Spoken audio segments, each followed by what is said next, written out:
Hi எல்லாருக்கும் வணக்கம் and welcome to நிதி சினிமா ஹால். வர வெள்ளிக்கிழமை 26ஆம் தேதி தனுஷ் இயக்கி நடித்த படமான ராயன் படம் ரிலீஸ் ஆக போகுது. இன்னைக்கு பார்த்தீங்கன்னா ராயன் படத்துல இருந்து ஒரு ப்ரோமோ வீடியோ ரிலீஸ் பண்ணியிருக்காங்க. கொஞ்ச நாளைக்கு முன்னாடி தான் ராயன் படத்தோட ட்ரெய்லர் ரிலீஸ் பண்ணாங்க. ட்ரெய்லரை பார்க்கும்போது ஸ்டோரி எதுவும் பெருசாக ரிவீல் பண்ண மாதிரி எனக்கு தெரியல. பட் இருந்தாலும் இந்த படத்தோட ஸ்டோரி தனுஷ் இப்படி தான் எழுதியிருக்காரு அப்படின்னு இந்த படத்தில் வில்லனா நடித்த எஸ்.ஜே. சூர்யா ஒரு இன்டர்வியூவில் ஓப்பனாக சொல்லியிருக்காருங்க. என்ன சொல்லியிருக்காருன்னு பார்த்தீங்கன்னா, ராமாயண மகாபாரத கதையெல்லாம் நீங்கள் கேள்விப்பட்டிருப்பீங்க. அந்த 2 கதையை பேஸ் பண்ணி தான் தனுஷ் இந்த ராயன் படத்தோட கதையை எழுதியிருக்காருன்னு எஸ்.ஜே. சூர்யா கிளியர் அண்ட் கட்டா சொல்லியிருக்காரு. அதுக்கேற்ற மாதிரி இந்த ப்ரோமோ வீடியோ பார்க்கும்போது லைட்டா ராமாயணத்தோட கதை இருக்கலாங்கிற மாதிரி தாங்க எனக்கு தோணுச்சு. ஏன்னா இந்த ப்ரோமோ வீடியோவில் துஷாரா விஜயனுக்கு தனுஷ் மாப்பிள்ளை பார்த்துருப்பாராட்டுக்கு.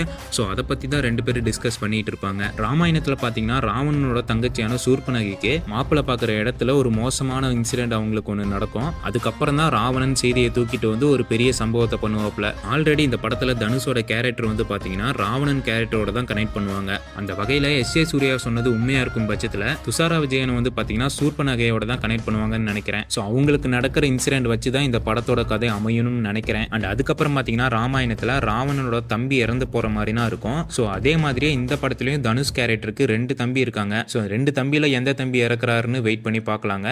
இது என்னோட கெஸ் தான். படத்தில் வேற மாதிரி கூட இருக்கலாம். ராமாயணம் மட்டும் இல்லாமல் மகாபாரத கதையில் நடக்கிற சில இன்சிடென்ட் பேஸ் பண்ணி தான் தனுஷ் இந்த ராயன் படத்தோட கதையை எழுதியிருக்காரு. இன்னும் நிறைய விஷயங்கள் இந்த படத்தில் இருக்கும் போல. ஸோ படம் எப்படி இருக்க போகுதுன்னு வெயிட் பண்ணி பார்க்கலாங்க. இந்த வீடியோ பிடிச்சதுன்னா லைக் பண்ணி விட்டுருங்க. அப்படியே சப்ஸ்கிரைப் பண்ணி சப்போர்ட் பண்ணுங்க. தேங்க்யூ ஃபார் வாட்சிங்.